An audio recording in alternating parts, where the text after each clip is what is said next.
Hi everyone. So today, I'll be sharing the life of Jose Rizal.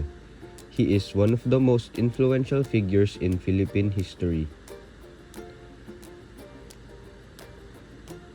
Rizal lived during a time when the Philippines was under Spanish colonial rule, and many Filipinos experienced injustice, discrimination, and a lack of freedom.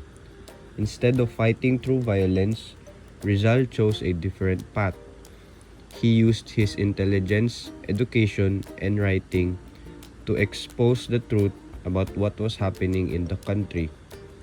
What makes him stand out is that he believed change could happen through peaceful reform, education, and awareness. His ideas challenged the system and opened the eyes of many Filipinos to the realities of colonial abuse. He showed that knowledge and critical thinking could be powerful tools in fighting oppression. Even though he didn't directly lead a revolution, Jose Rizal's work became the foundation of Filipino nationalism. His courage to speak up, even when it was very dangerous, made him a symbol of hope for many Filipinos. That's why until today, Rizal is remembered not just as a hero, but as someone who proved that words and ideas can truly change a nation.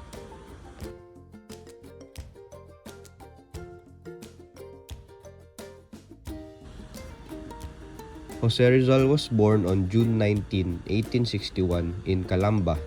He grew up in a well-off, educated family, which played a very big role in shaping his future and his values. His parents, Francisco Rizal Mercado and Teodora Alonso Realonda, were both highly influential in his life. They emphasized discipline, hard work, and most importantly, his education. His mother, especially, had a strong impact on him since she was his first teacher and encouraged his love for reading and learning at a very young age. As a child, Rizal was already very intelligent and talented. He showed early skills in writing, drawing, and learning different languages. Because of this, he stood out among his peers even at a young age. He later studied at Ateneo Municipal de Manila, where he excelled academically and graduated with honors. After that, he continued his education at the University of Santo Tomas, where he studied medicine. However, Jose Rizal experienced discrimination there, which affected his learning experience. Because of this, Jose Rizal decided to continue his studies abroad, in Madrid and other parts of Europe. He expanded his knowledge and was exposed to liberal ideas such as equality, freedom, and human rights. These ideas greatly influenced his perspective and would later be reflected in his writings and advocacy.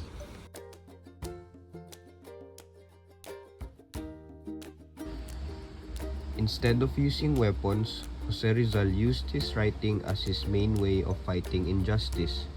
He wrote two of the most important novels in Philippine history, Noli Me Tangere and El Filibusterismo. These books revealed the corruption, abuse, and unfair treatment of Filipinos under the Spanish rule. Through these stories, Rizal was able to show the real situation of the country during that time.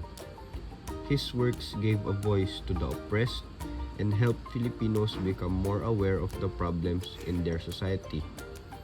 Many people began to question the system and demand change because of what he wrote.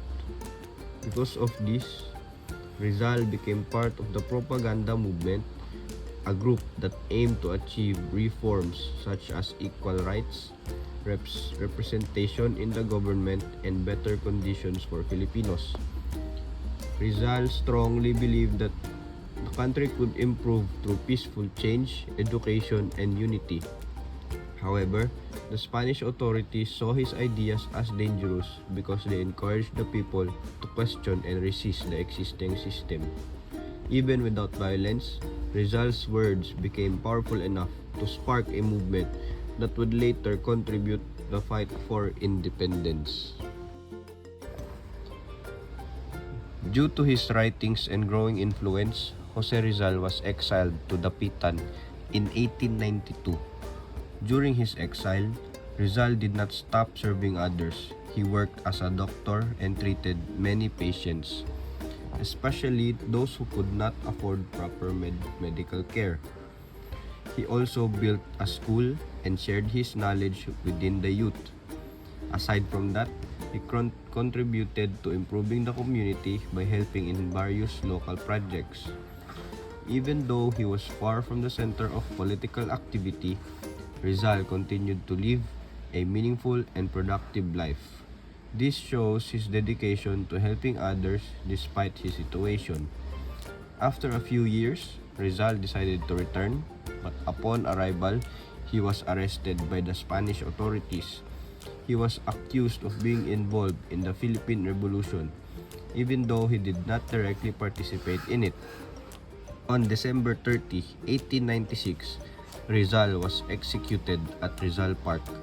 Before his death, he wrote his famous poem, Mi Ultimo Adios, where he expressed his deep love for the Philippines and his willingness to sacrifice his life for the country.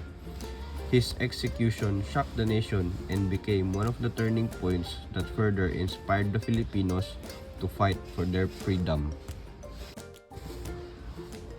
Until today, Jose Rizal remains one of the most respected and honored heroes in the Philippines.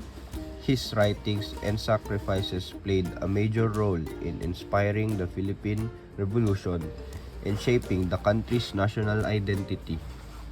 He showed that education, awareness, and courage are powerful tools that can lead to meaningful change. Rizal's life continues to be taught in schools, reminding students of the importance of nationalism, critical thinking, and standing up for what is right. His story is not just about the past, it still has relevance in the present. What makes his legacy even more meaningful is that he proved that even without violence, a person can influence history in a big and lasting way. For us as students, Rizal's life is a reminder that we also have the ability to make a difference through our knowledge, actions, and values. In the end, Rizal didn't just change history, he helped build the foundation of the Filipino nation.